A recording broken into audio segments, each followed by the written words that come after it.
talking about video games.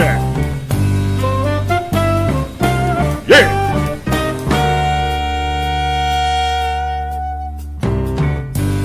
Oh, hello everyone, and welcome back to another episode of Donkey Kong Artist Podcast. I am Patrick Shanley, one of the three hosts that make up the mighty tripod that is the Donkey Kong Artist Podcast. Joining me as always is Edmund Arnold and Colin Kodega. How are you guys doing today? Doing phenomenal, Patrick. How are you doing today?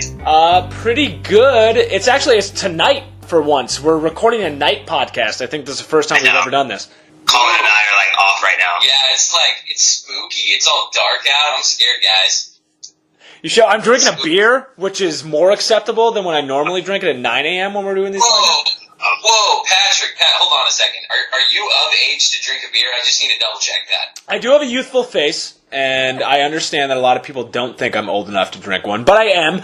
Also, it's a special podcast because joining us for the first time ever, I think, except for that one time she made a cameo, is my fiancée, Alexandra Mosier, soon to be Alexandra Shanley. How are you doing today, Alex? I'm doing very well. That's it? That's all you guys. This is why she's not on the podcast. That's all I have to say. I'm excited to meet you. I think it's good to have a woman at least have some voice on this podcast for once, actually. We have like zero women on our podcast. Because this week, people lost their minds over the fact that there was a woman in World War II in the trailer for Battlefield 5. The backlash to this trailer was so out of left field to me and bizarre, the way people got so angry about a woman with a metal arm in World War II. I don't know if you guys saw anything about this, but it was insanity. Yeah, it's ridiculous the amount of anger people get over stuff. I mean, but this is the second game in a row for Battlefield this has happened. Back when a Harlem Hellfighter a black man was on the cover of Battlefield 1, there was an insane amount of backlash there. So, one, I think it's just, shooter fans, when it comes to, Call of Duty, Battlefield, get mad over the dumbest things. And I think I saw someone on Twitter, I think that sums it up great. They're like, hey, if you're really angry about a female on the cover, just wait until you find out that respawning wasn't actually in war. So, it's ridiculous. And, the big argument is that a woman didn't fight in World War II. That's what they're standing on. Is that why they're so upset? They said it's unrealistic. Okay. That's their argument? Yes. Okay, alright. I haven't followed it enough, because I've seen, the arguments that I've seen about it have been that it's getting away from the Battlefield formula, and I've read, multiple people talk about how Battlefield has always been grounded in reality, and the fact that this one is very fast-paced and very colorful takes it away from that, and I'm like, when has Battlefield ever been grounded in reality? So, Battlefield 2, Bad Company, all about jokes and things like that with your crew. Are you guys Battlefield fans? Have you played the other Battlefield game? I'm kind of a novice to this franchise, so I don't even know what people are getting upset about because I haven't played the other ones. I got Battlefield 1 for my Xbox that came with it, and that's literally the extent of my Battlefield knowledge. I really enjoyed Battlefield 4? Was that the one that wasn't broken? Or Battlefield 3. I put hours I think we were in college when Battlefield 3 came out. Played Battlefield 4. I think the last one that I burned out on was Hardline. Yeah, I want to say Eddie and I both, because we were in college at the time, I feel like Bad Company 2, when that came out, we put a lot of time into that. That was my first exposure to Battlefield, and I've played it pretty much every game since then. And I think it's a lot of these gamers they're just getting outraged over the dumbest things, but also, for some reason, there's this idea of, Battlefield's more realistic just for the fact that it's slower than Call of Duty. It's slower than Call of Duty, but it's not realistic. Like I said, you can respawn. You can, it's not like this is a one-line game and it's permadeath or something. I don't know. It's shooters, fans of shooters are just some of the most ridiculous gamers, in my opinion. I say that as a fan of shooters, and just seeing I'm not shocked by this one bit that people are upset. And they're upset because she's in the game and she's on the cover, right? Right. And the metal arm, too, there's people upset that a female with a disability would never be in World War II. I think I read on Twitter a bunch of people this is the most extreme human conflict of all time, and now they're tainting the image of World War II because it's Are you serious? Okay. I'm just trying to wrap my hand around the rage of the Twitter spheres and gamers of these days, because it's just, you can't make them happy anymore.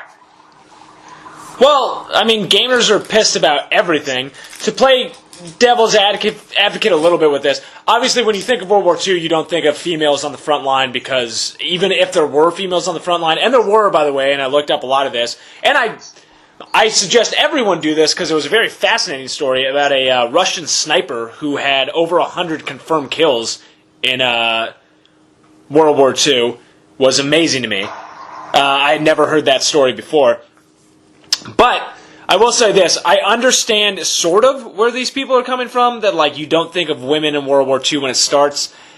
But at the same time, it's like, who cares is my bigger issue with it.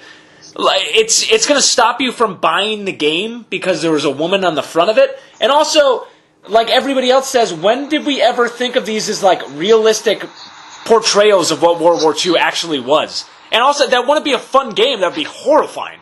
Nobody would actually want to see that. Like, you want to spend... A realistic portrayal of World War II would be, you play for 14, 17 hours, right, with, like, one dude who becomes your best friend, and then the next 3 hours of the game, are you trying to stuff his intestines back inside of him after he gets shot by a German? Is that what you want? That's your dream game? Angry Twitter nerds? It's very dark, but I agree. And if you want a realistic war game experience, why do you have a console? That's my main argument. Go build a PC, because there's so many realistic war games on PC, and you don't have to worry about that. So if you're really, really, really, really upset about the lack of in-depth, realistic war simulators, go out and build you a PC and download Steam, and you have a multitude to download from. I mean, I don't know. I think a lot of these shooter fans, I mean, they're gonna buy the game regardless. Like, these men that are upset are not gonna not buy the new Battlefield. As soon as it comes out, they're gonna get it. And I wonder if they're gonna be shocked when they find out that battle packs and loot crates weren't also they didn't exist in World War II as well. So what? I don't know. I feel like there's gonna be a lot of revelations for some of these people. So I'm eating a peanut butter cup and it's delicious, but it slows my mouth up. We're talking about World War II. I know, but peanut butter cups are delicious. Alright, so let me ask you this. I understand that people laughing at the people who are getting so upset about this because, like, shut up, this is ridiculous. Nobody's expecting realistic depictions of World War II in a video game. But I want to not focus just on the female angle of it, which I think is ridiculous in the same way that people were so pissed off about like a black guy in World War I in the last Battlefield game in Battlefield 1. I do kind of want to focus on what I think is not a complaint, but more what the industry is headed towards. This was like a more over-the-top, colorful version of World War II than we've seen, and it felt a lot more, and people have said this, I don't think it feels exactly like Fortnite, but you can almost kind of feel a little bit of a Fortnite influence in the trailer that we saw. Do you guys feel that too? Am I the only one who feels that way? Yeah, I think you're the only one that feels that way. I didn't get like a Fortnite from it. I feel like it's more colorful, and I'm more upset with the fact that it seems like we're taking light of what happened during World War II. Right. And I know that's like kind of a social justice warrior stance, but like World War II, I don't want to get into a history lesson, but a lot of bad shit happened in World War II, and you're making light of something where a lot of people that are still alive were affected by the actions that happened in that war. So I think if you're going to be upset about anything, it would be better for you to take the stance of these video games are starting to make light of these major world events, especially given, and I'm getting really liberal right now, especially given all of the gun violence that's going on and things like that. I mean, I would understand more if people took a stance like that rather than the stance of they're taking my realism away from my video game and they're making it more of like it feels more like an Overwatch, right, rather than Fortnite, where it looks like the different characters are standing out in a way that characters have never seen. Like there's a dude who's shirtless and has a mohawk, and like the female with like the mechanical arm. So it just seems like they're making light of the fact of what happened in history, and that bothers me a little bit. I don't think you're a SJW at all thinking something like that. I think that the very first reaction I had from it, and I was surprised to go online and see like the reactions to something I had no problem with, but it was that it's like, when did this horrible conflict, which cost millions and millions of people their lives, become just like fun, fast entertainment?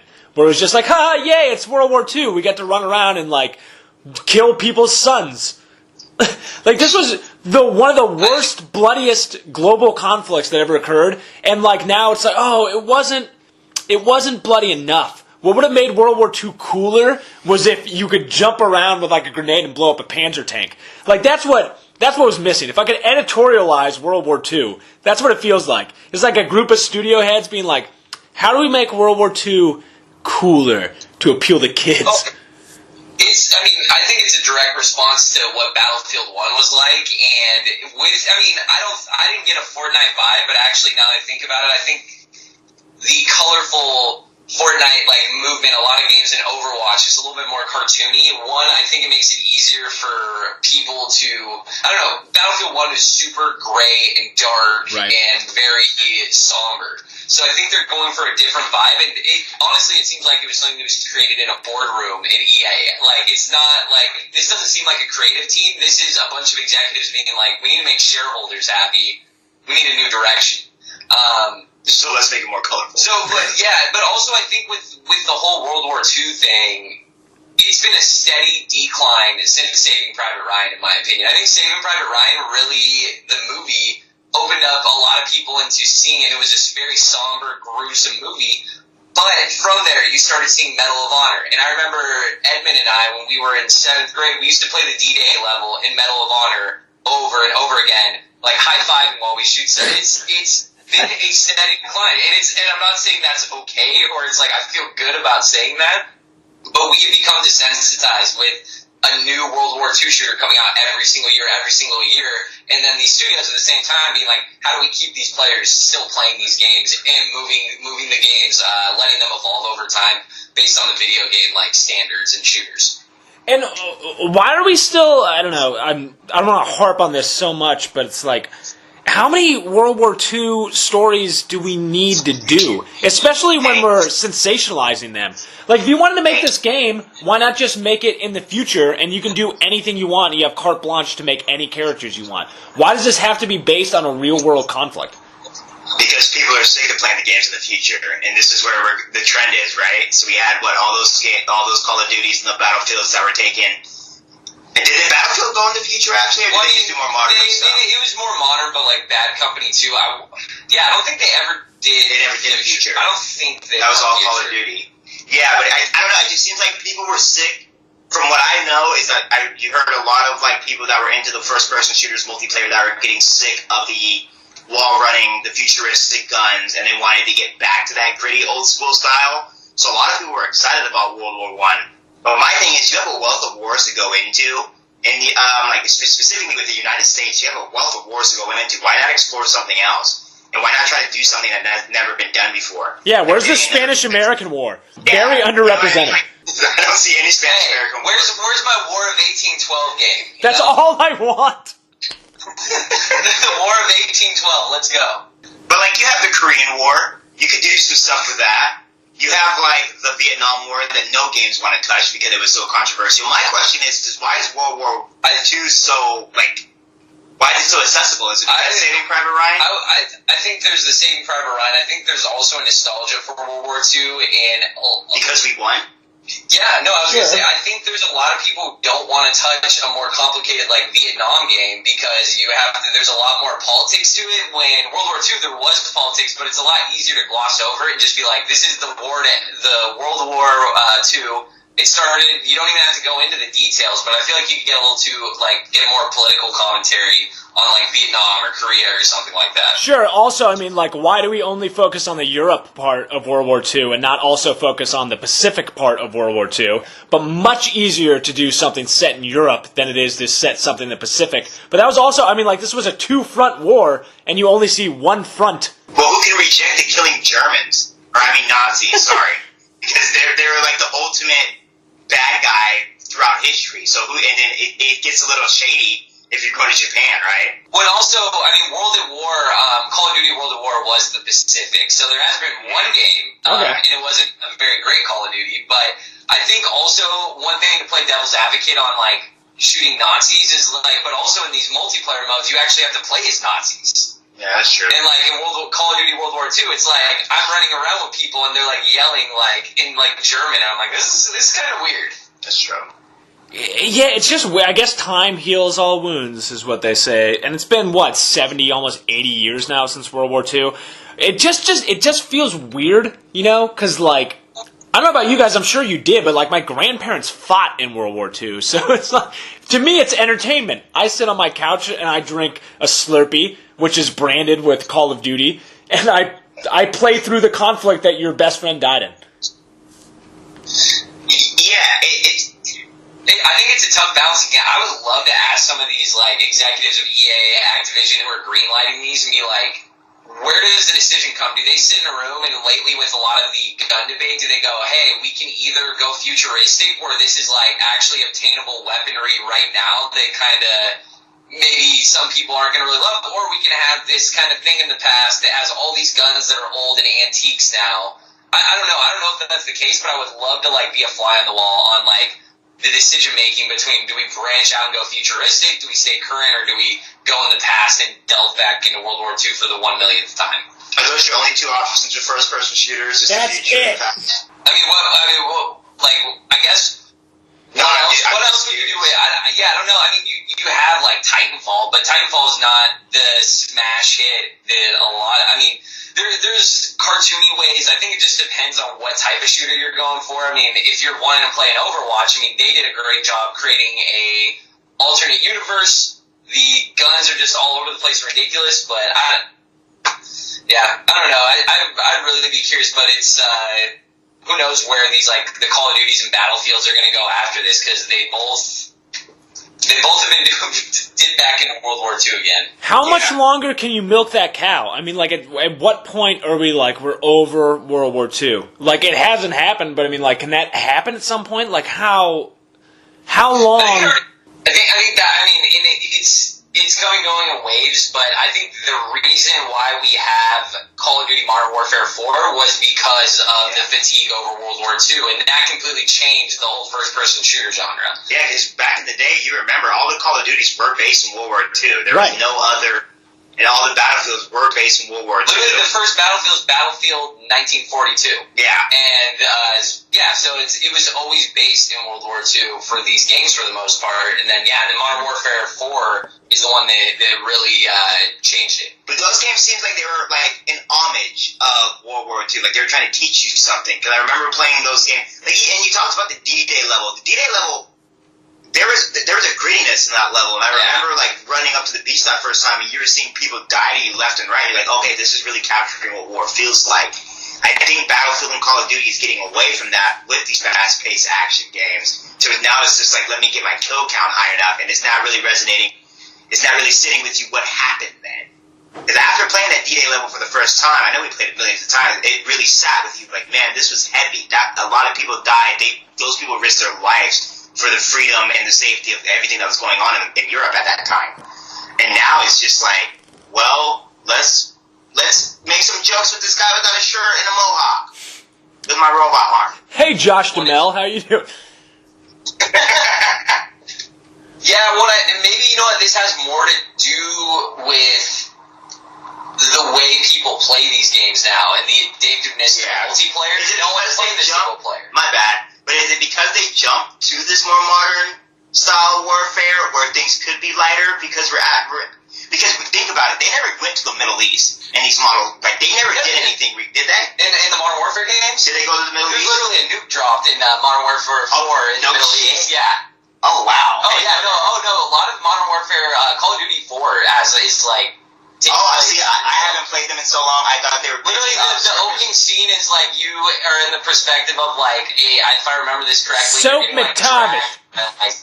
Rebels and stuff. Yeah, no, they definitely went there for the Modern Warfare games. Did it resonate with you, though? Was it like something where they like... Modern Warfare 4 campaign, actually, there were a little bit. moments, but it's in a Call of Duty sense where it's like I don't sit there and be like, wow, these writers really were trying to hammer out a great story. I think they write in 5 or 6 set pieces with crazy crap that happens, and then they fill in the plot between that to make it flow. And why am I even... nobody's even playing these games for the plot anyway. You do it because, like, you have to play it if you bought the game, I guess, whatever. Because, like, you bought it, you have to play the plot.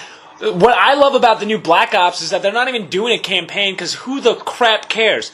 Like, do I really want to play... Same thing with Destiny, too, by the way.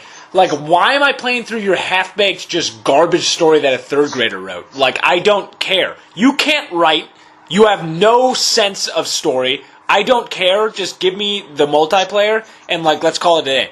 And then if you do that, then, like, no one's going to get upset about, like, having a female on the front lines with, like, a robot arm, because who cares? It's multiplayer. Yep, no, I completely agree. I remember, I think it was Modern Warfare 2, when there was a ton of controversy for an airport scene where, like, the bad guys just started unloading on... That's crazy. Yeah, and it was crazy, just unloading on civilians in an airport. And that was when I started hitting the point when I stopped caring about single player a whole ton.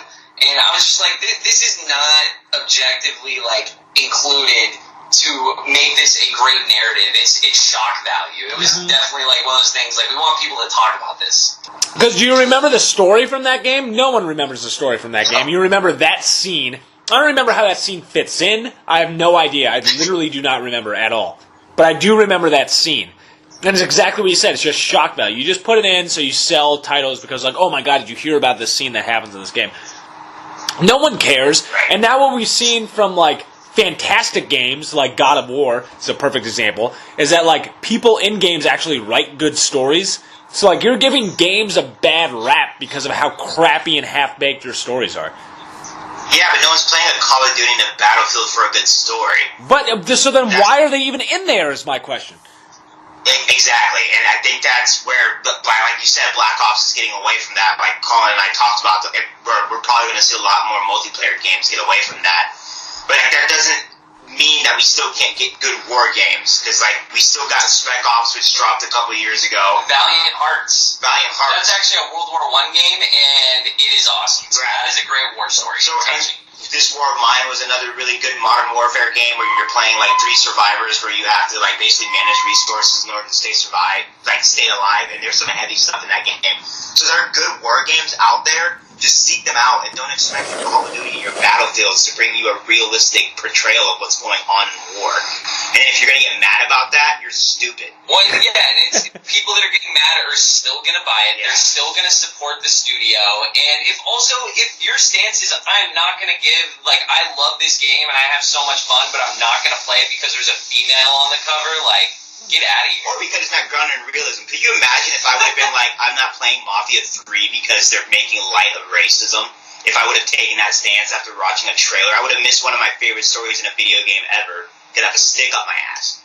So it's just like, just chill out. And you're judging it off the first trailer. It's the first trailer and it's like a minute and 30 seconds long. We have E3 still coming around the corner. We don't know what this game looks like. I think people just want to be mad to be mad. What? No, Twitter would never do that. And one thing too, I think I'm gonna give EA's team, I'm gonna give the team making Battlefield, I'm gonna give them a slight benefit of the doubt just for the fact that vignettes in Battlefield 1, a lot of the stories, instead of having a cohesive, like, single player that just goes from start to finish, they have, like, miniature, like, stories, and you would follow, like, a tank crew or something like that, and it was different historical stuff. They actually, you can tell they put time into, like, researching World War I. They put time into the actual people that were fighting in the wars. So that's one thing I do want to call out. I feel like they actually in Battlefield 1 did try to take an approach where they made I would say it was like, they took a responsible approach to covering World War I. But then again, most people are going online to play massive multiplayer games where you respawn every 5 minutes.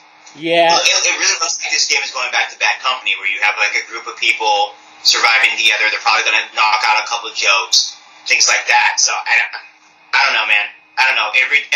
All shooters are team-based shooter anyway. So this is all your fault. This is all your fault for supporting those games anyway.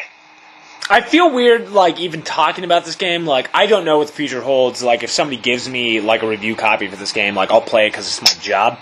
I have no intention of playing this game. I don't care about first-person shooters. I really only care about games that have stories in them. I like multiplayer. It's fine. It's fun. But what's the difference? If one is the same as any of the other ones, so what do I care? I already have Call of Duty World War II. I already have Destiny 2. I don't need Battlefield 5. You're meaningless to me. You're just a carbon copy of 80 other games that already exist. I don't care. But that being said, I'm not the market for this. I am not upset by the trailer that they have for this game.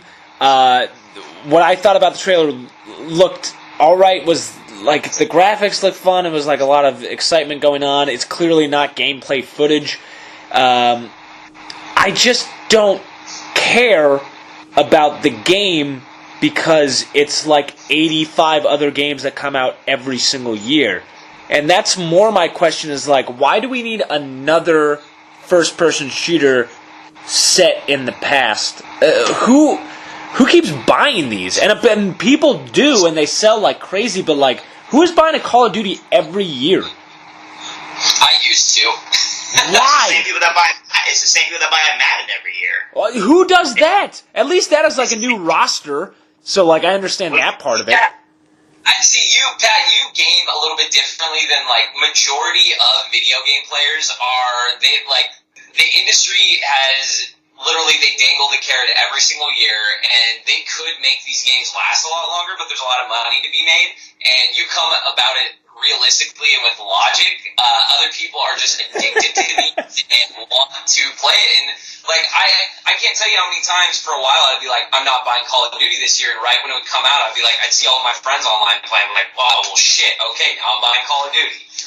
I haven't bought a Call of Duty or a Battlefield in the last 2 to 3 years. I think years with Battlefield 1. Yeah, and it's not only that, it's your friends that peer pressure you, because I have a group of friends that are just every time I get on buy Battlefield. Oh, they'll send me a message buy Battlefield. And it's you see everyone playing it, so you buy it, but it's like a cell phone, right? You get a little upgrade for a whole lot of money.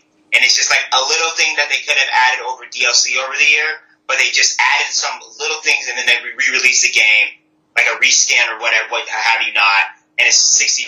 It's just an easy way for them to make money.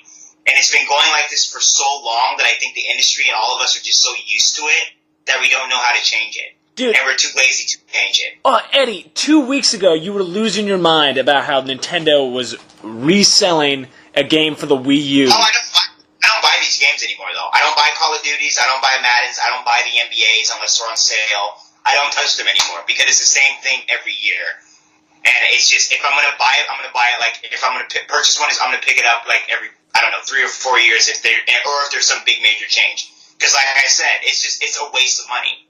It's a waste of money, and they're not doing anything to provide anything new to the consumer, and to me that's disgusting. So that's why I don't take part of it anymore. I mean, good. I never bought into it anyway. I don't know, like Colin said, I'm a weird gamer in the sense that I don't really even consider myself a gamer, at all. Yeah, buy 8 billion Final Fantasies, and what's different in a different Final Fantasy? The story is different in Final Fantasy. It's a completely different game every time you buy it. It's actually a prince or someone, and then they meet some weirdos, and they do some weird quests where they kill some weird person, and then they do a bunch of chocobo stuff. I was gonna say there's chocobo, maybe some blitzball, and boom, we're good. And then it's I'm going to drive up to Richmond, California and burn your house to the ground. I was going to say, I just could picture Pat's, veins in his forehead slowly popping out his head. Aren't there all their names Squall in all the movie and all those Final Fantasies? What No, are their names Sid. There's a Sid in every Final Fantasy. Whatever. But hey, at least those Final Fantasy games, at least they take a million years to release a new one. So That's true. They also take 100 hours to play through the story of them. So at least I'm getting my money's worth out of them. Call of Duties and Battlefields take 100 hours for you to get through them if you want to prestige multiple times. So I have to. Well, I do, yeah, every time. I'm always it's really important to me to prestige. My thing is Cloud is the same person as Squall. And Squall is the same person. It's all the same thing. Eddie, you're so wrong, and I hate your face so much. Hey, while we're at it, hey Pat, who's the best protagonist in all Final Fantasy games? If you say It's just Titus, Titus and I'm going to punch your face. I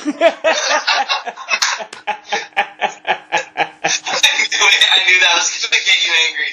Yeah, Titus is great. Oh, my God. All right, well, we spent a serious amount of time on shooters. So there was a... Yeah, I'm so sick of talking about shooters. This is the second week I've had to talk about shooters. We need to get Colin off the podcast. At least Black Ops last week, like that, we were talking about like the whole, it was shooters, but it was also talking about like games moving to like more of a subscription model or something like that as a platform, so at least that was different, but yeah, shooters, I'm definitely fatigued by them, and also, I don't know, I'm just like, I think I'm a bit more into single player games these days. You know what I'm really fatigued of? What? Women in my video games. Thank There's you. so many. There's so Many of especially them. on covers, because it's not like every cover is a guy looking off into the distance holding some sort of gun, not making direct eye contact, and yeah, that's not like every video game. Like, I'm telling you, look up most video game covers. If you look side by side, they're pretty much all the same. Yeah. It's what MLB The Show is Aaron Judge just holding the AK, looking off into the distance.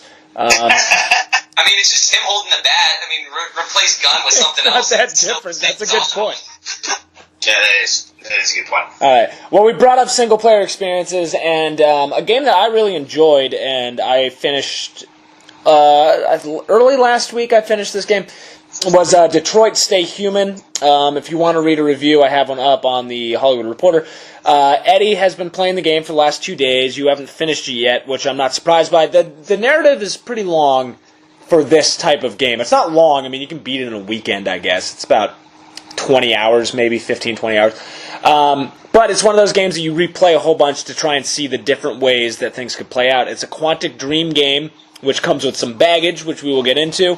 I really liked this game, regardless of whoever made the game. It was mostly well written. I don't want to spoil anything. The ending, not just the ending, the third act is just, it's so bad. It's like 7th grade writing. It is. But the acting in this game is amazing. The visuals in this game are absolutely stunning. I mean, like, Alex, when I was playing this game, like, you could see the pores of the characters on it. It's insanity. So I enjoyed it. I really did. I think they put forward a good product. It is not close to Game of the Year status by any means, but it was an enjoyable game with a surprising narrative in lots of ways, and it asks a lot of moral questions. Eddie, what are your thoughts so far on Detroit Become Human? Sorry, because you're about halfway through, is where I'd say you are. Yeah, it's entertaining. There's some interesting story beats that are keeping me going. It's a little weird to play it, especially given the allegations that David Cage is facing and the Quantic Dream team is facing, given their workplace harassment charges, or not charges, but the things that have been said about the workplace harassment and other things like that. Yeah, like I said, it's a weird game to play, especially given what they're trying to do with it. It's one of the most beautiful games I've played. I played the scene last night where there's an interrogation scene, and like you can see the android's lip quivering as you're getting him more nervous about what's coming on in the future. Like that really resonated with me. It's like that bottom lip quiver. I've never seen that in a video game before. But it's just weird. Like something that stuck out to me is like that first scene where you're Jesse. What's his name? Jesse Williams. Jesse Williams. Yeah, you're Jesse Williams' character, and like you get into the back of the bus, and like the way it's separated, I don't know. It just sat away with me that I didn't really feel comfortable with. Yeah. Especially given the fact of like. Sorry, I don't want to interrupt you, but just to hit on that, because obviously we have different experiences playing through this game. So as a black man in America playing through this game, I don't even want to say that, but I mean, like, what are your experiences playing this as opposed to what my experiences would have been playing this? Because it's pretty heavy-handed early on in the way, like, it portrays the androids and the way they're treated. Yeah, it kind of. And I'm getting on my soapbox, but it kind of bothered me that the two androids that physically assaulted are the black man and the woman in it. and that's like straight off in the 30 minutes into the game, so that kind of didn't sit well with me. And my thing is like, I understand what you're trying to do. Like, you're trying to allude to the civil rights movement by using androids. You don't want to use any different races. I get that. But do something different. Like, don't just bring the Jim Crow laws into your video game and act like you're doing something revolutionary. Because we all know Jim Crow laws. We all seen Jim Crow laws. Like, think of a new, and I know this sounds weird for me to say, but think of a new form of oppression to use in your books or your games or your movies or your TV shows. Like, how many times do we have to see Jim Crow laws or concentration camps or what else do we see in this game? And that's all I've seen so far in this game, and it's just like, do something different, because it's just, and then you don't allude to anything, like any real world things that have happened, so I don't know what's happened in this world. I don't know if it's the actual United States. I don't know if it's a parallel universe where racism has never taken place and there's never been a Civil Rights Act, because there's no illusion that these people have been through this before. So that bothered me as well. It's like, oh, these androids are going through so much problems and they're going through so much persecution, yet no one, and maybe this happens later in the game, no one steps up and says, oh, this has happened before, let me help you, or let me step in and let me do something in a way to allude to the fact that this is history repeating itself. Right. So it seems like he's not taking account of that actual people suffered through these things. I'm just using it as a narrative device to show how pretty my androids are. Sure. That has bothered me. Well, yeah. I'm less annoyed or like bothered by it, I guess. I do think it's a plot hole. Not even a plot hole. It's just like lazy writing in a sense that like it's only set 20 years in the future. And the fact that like an android, like literally what's happening to androids is mirrored by our own history, and nobody thinks to bring that up. Even the androids themselves, who are like fighting for this, like. Right. If you're going to be making these claims, why don't you just allude back to things that are happening? And there is a dearth of, they never address any actual racism between humans and humans in the game. And it's just bizarre. It's just a big missing hole. And it's easier to just look at the game as like an alternative history as opposed to like a continuation. But the very first line in the game before you even start is, this is not just a story, this is our future. That's what the game says when you start it. So clearly it is supposed to be set in our world. And that's just a major oversight. I mean, that's hard to cram into a narrative in a game, but still, it's like, if you're going to tell this story, tell the story.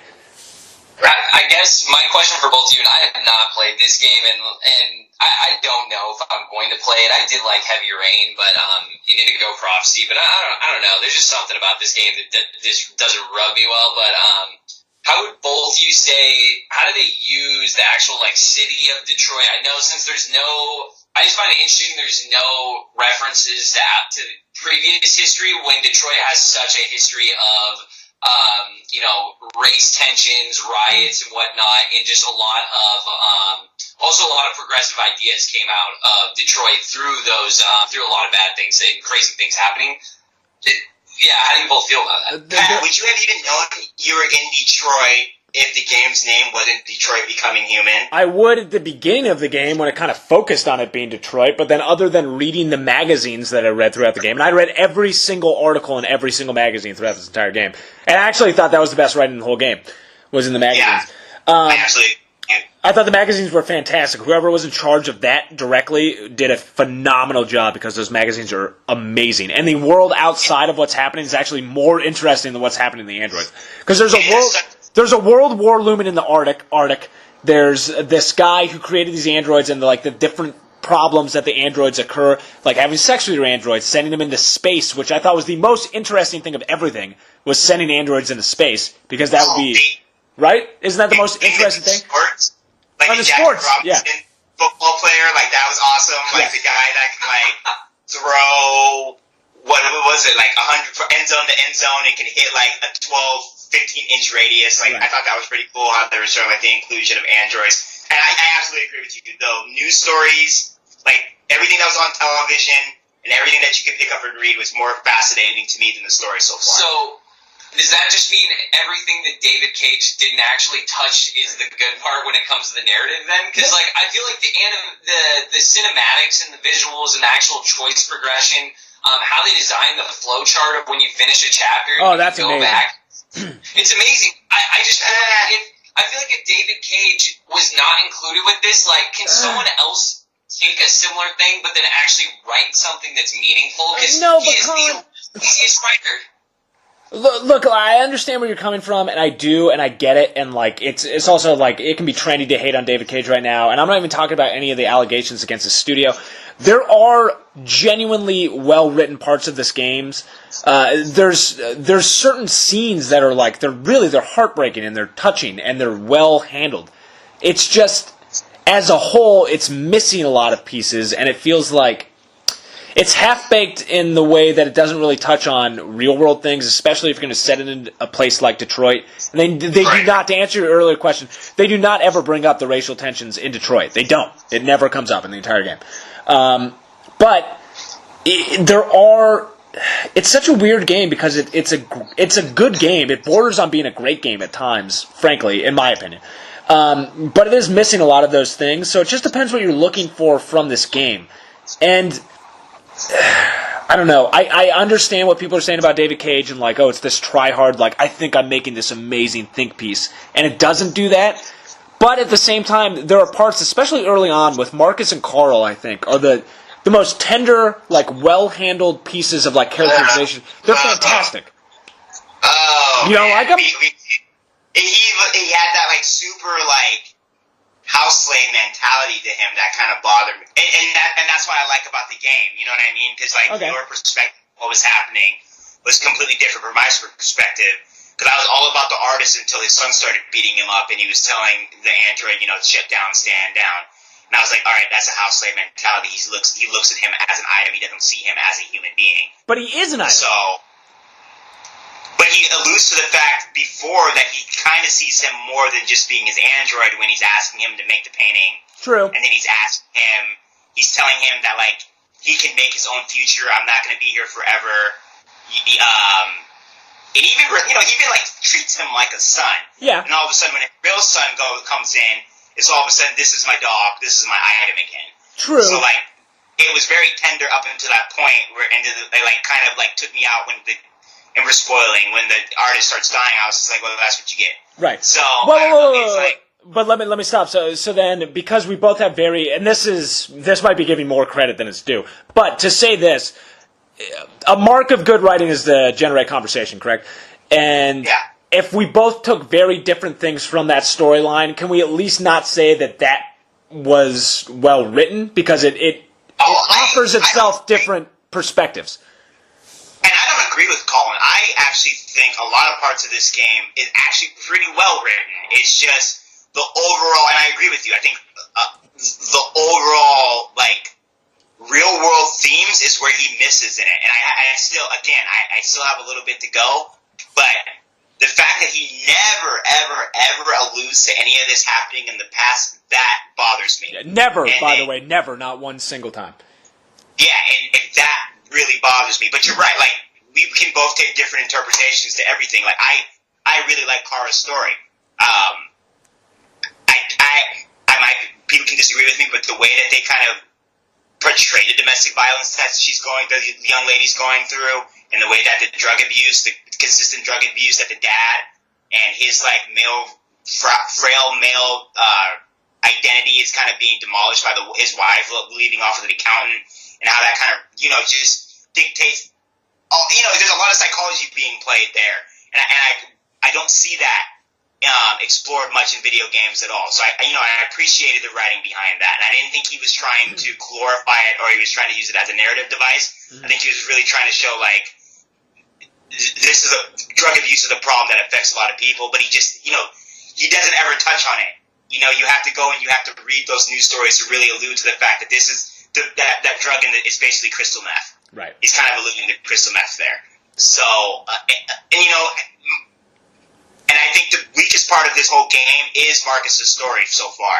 I think his story is kind of fantastic in a way that's not really grounded. Like, he's killed and all of a sudden he gets rebooted and now he's like a leader of a revolutionary. So that part I'm kind of like, but you know, Kara's story and the Connor's story. And Connor's story I think is really fantastic. Connor's the best. If the game was just about Connor, it would be a 5-star title, because Connor is incredibly fascinating and really, really deep. He's the best character by far. And he's the only guy that feels like an android because Yes, it seems thank like you. it feels like he's actually learning and adapting And to the world conflicted that we about found being everybody else was way too easy for them to not be androids. Connor's the only one where it's like you feel his conflict. It was like they wrote the game for Connor, and then they were like, someone in the studio was like, "Oh, we need to add more diversity or something." So they added other 2 characters, and the stories were so good, but it just doesn't feel like they're as. It feels like Connor's a realized, and I haven't played.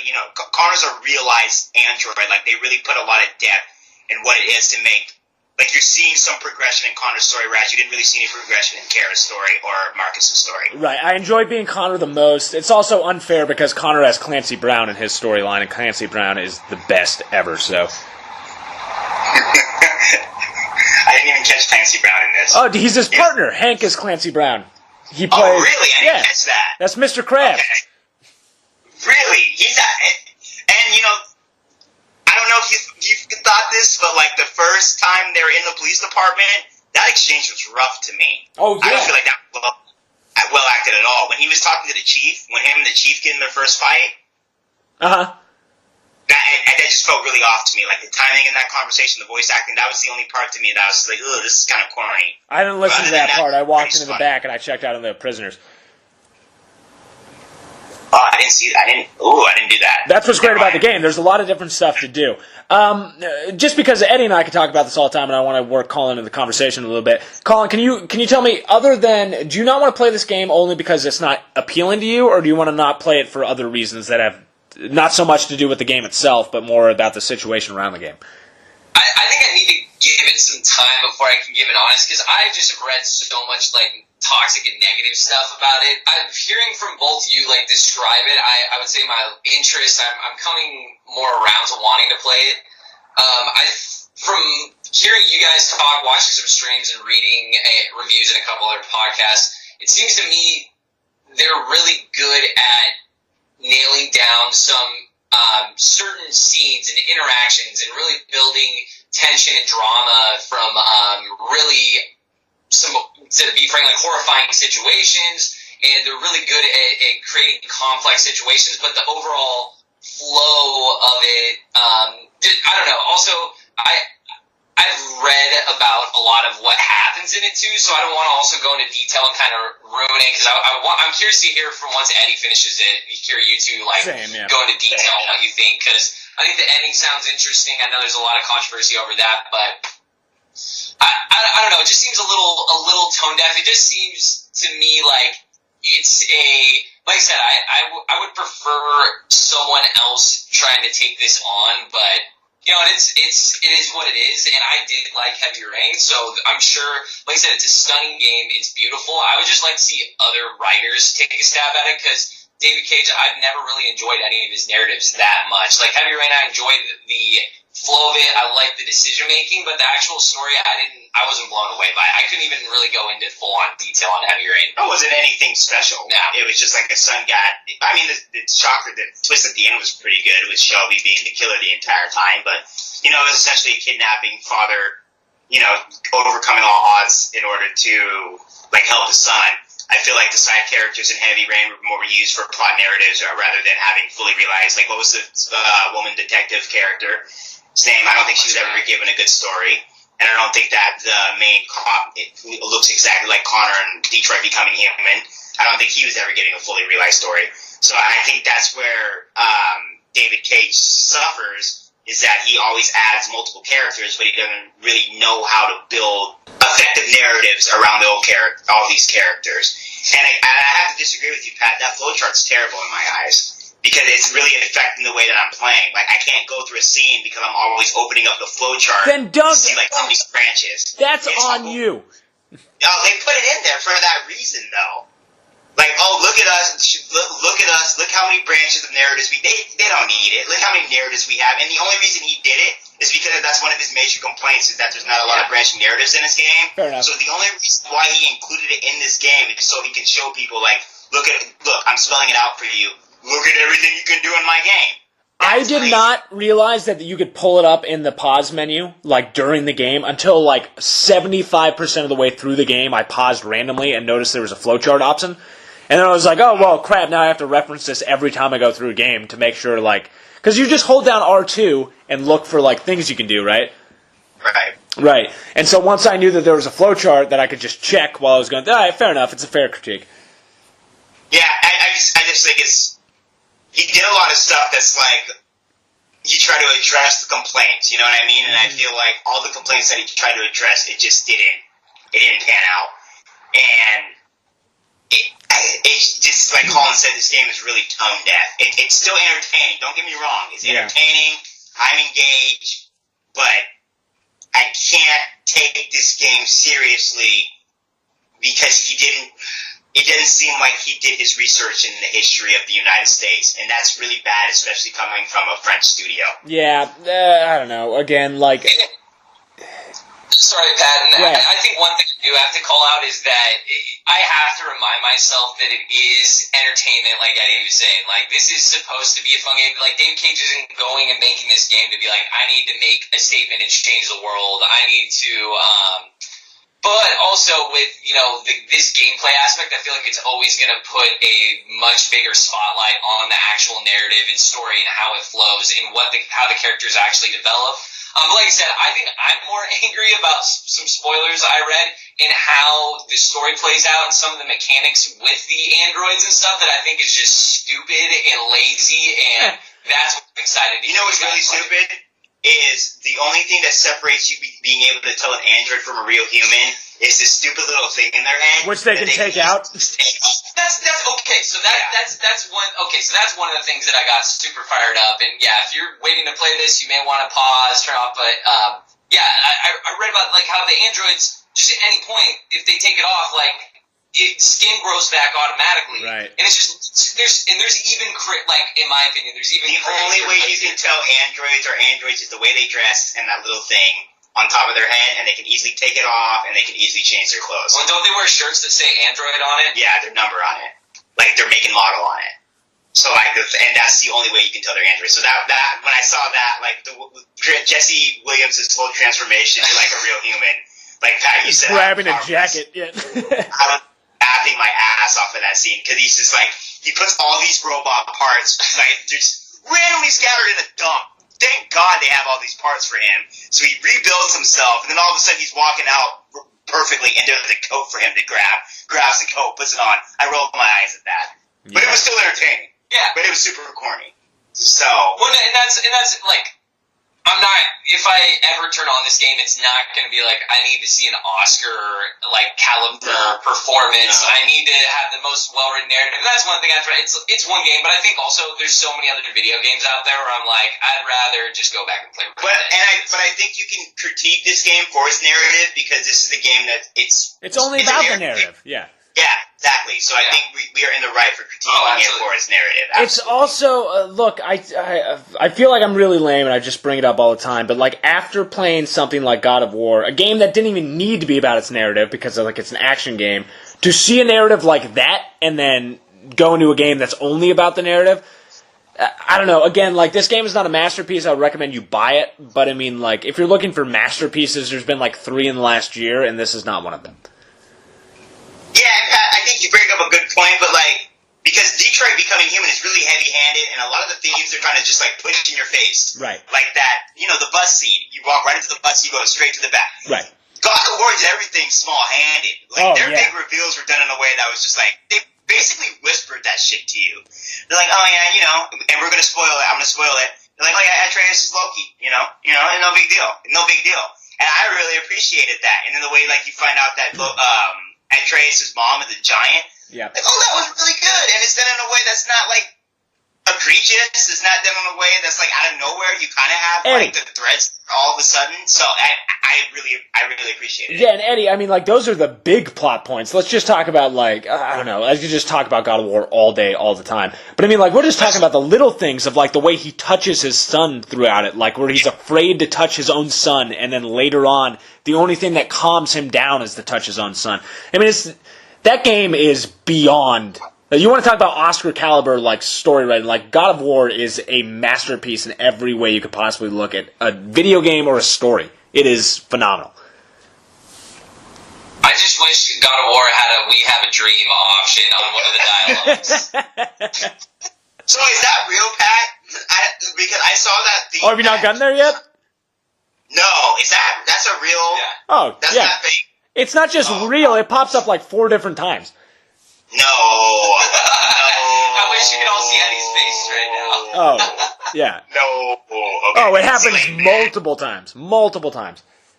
See that? Okay, I got to get to that part. Actually, All right. Well, we're gonna have a spoiler I had cast. dreams around Jesse Williams, and I'm like, okay, this is where we're going. Well, he's dreamy, so. That is true. He looks very good in that game. Oh my God! Everyone, the captures are so good in that game. It's The game is so beautiful. it is a Well, that's- staggeringly beautiful game. And I just gotta say one more thing about that graveyard scene. It's like one of my favorite moments in a video game this year is when you put your auditorial implant back Yes. in. Oh my God! Thank you. It's like that screech you hear, and then like the transition to like that heavy rainfall. Yep. Was just so remarkable to me. So like the little moments in that game are really good. Well, plus like the lighting and wind and everything. Like I've seen some like scenes where you have like crazy dark settings, but you have all these like lights coming from the skies. It looks like the props to the design team for that game because they really knocked it out of the park. Oh, this game is gorgeous. It is really like. I mean, people would walk by when I was playing it. Like people would like stop and just look at the screen. Yeah, it's so good you can't tell that it's actual real footage on the TV sometimes. Honestly, yeah. It's like- I mean, I was just like, is this real? So yeah, it's pretty amazing. decent game. 6 out of 10 so far. If I would buy it on sale. Instead of the games. Yeah, I mean, it's worth a playthrough. Frankly, it's Yeah. good. It's good. It's not great. All right, so we're about to wrap up the podcast. Going around the table, see what everyone's playing. Pat, I'm curious to see what you're playing. What are you into right now? I actually have a new one for once. I got Dark Souls remastered. I've never played Dark Souls before. I am loving this game so much. So what's your build? What kind of character are you playing? So I didn't know. Okay, so I picked up this game not knowing anything, and I'll tell you a little bit about the game. I picked it up not knowing anything about this game, never played it, never played a Souls-like game ever. I picked the default character, which is like a warrior, I think is what it was, or a knight. I wish I would have done Thief in retrospect. I got this game, and I got a review copy, and I got it like 3 days before it launched. I didn't realize how big the multiplayer part of this game was. So when you play it alone, the game kind of sucked, and I was like, I don't really want to play this game. It's horrible. And like I just kept dying. I was like, this isn't fun.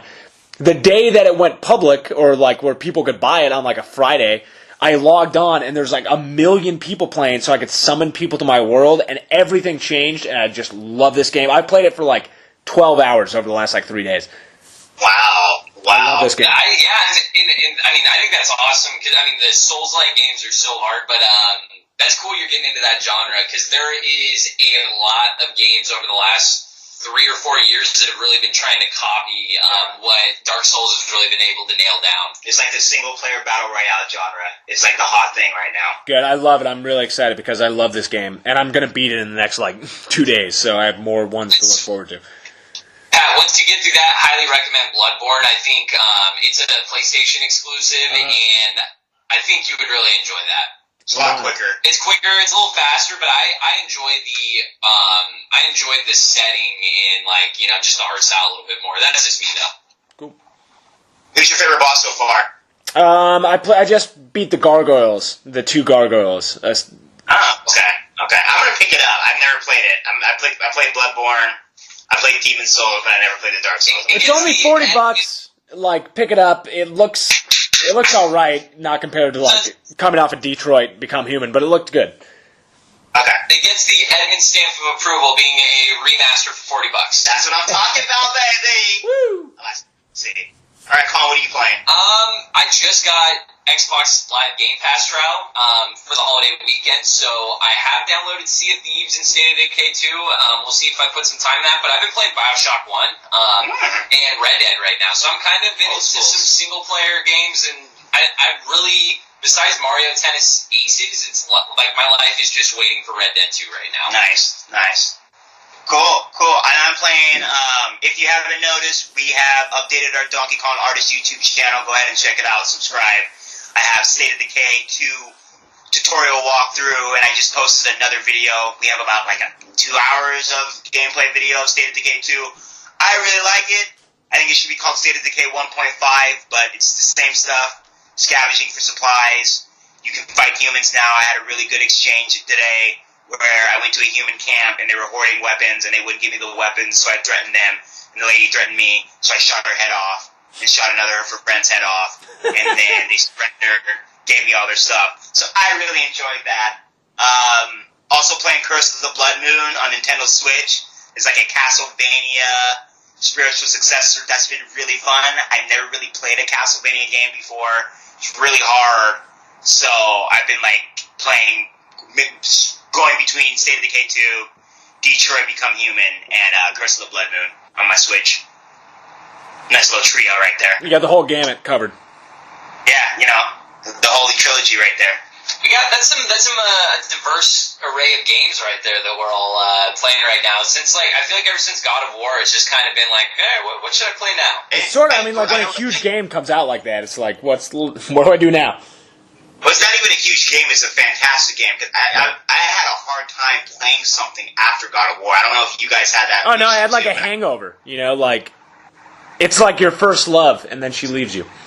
Yeah, and you physically can't touch anyone else. Right, and then you're stuck with somebody named... Yeah. You end up at a bar late at night with some 300-pound woman named Faye who calls you daddy. What is happening in your life right now? Hey, Faye's coming over in a minute, guys. Leave me alone. Oh, my God.